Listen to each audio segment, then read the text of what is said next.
আসসালামু আলাইকুম। আজকে নতুন একটা গল্প নিয়ে আসছি। গল্পের নাম হচ্ছে অন্য এক বিজয়। লিখেছেন আহসান মালেক। তো গল্পটি প্রায় অনেক বড়। আশা করছি এটাও দুই অংশে ভাগ হবে। তো কথা না বলে শুরু করি। এবারই প্রথম ঈদ করতে গ্রামের বাড়ি এলো বিজয় মামা বিজয়ের বাবা মায়ের সঙ্গে। বিজয়ের দাদুর শরীরটা ইদানিং ভালো যাচ্ছে না, তাই তিনি খবর পাঠিয়েছেন এবার ঈদে যেন সবাই গ্রামের বাড়িতে আসে।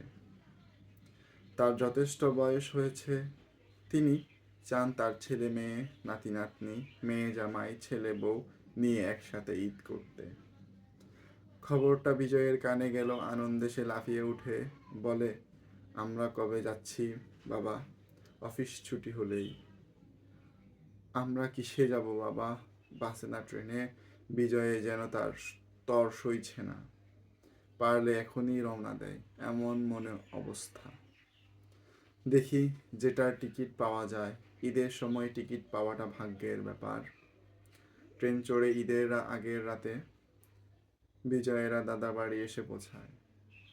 বড় ফুফু, ছোট ফুফু, ছোট চাচারাও এসেছে। চাচাতো ফুফাতো ভাই বোনদের হই হুল্লোড় আর উল্লাসে মুখর সারা বাড়ি, যেন আপনাদের মেলা বসেছে।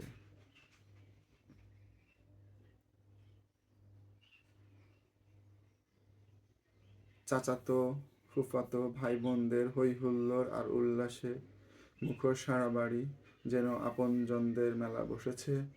অনেকে রাতে অবধি চলে হইচই, আনন্দ উল্লাস। বিজয়ের দাদার বাড়ির পাশে ঈদগাহ মাঠ। পরদিন ভোরে গোসল সেরে নতুন জামা কাপড় পরে সেজে গুজে বাবার সঙ্গে ঈদগাহে যায় বিজয়। চাচাতো ফুফাতো ভাই বোনরাও এসেছে। চাচাতো ফুফাতো ভাইরাও এসেছে ঈদগাহে নামাজ পড়তে। মাঠের বিশাল সামিয়ান টানানো।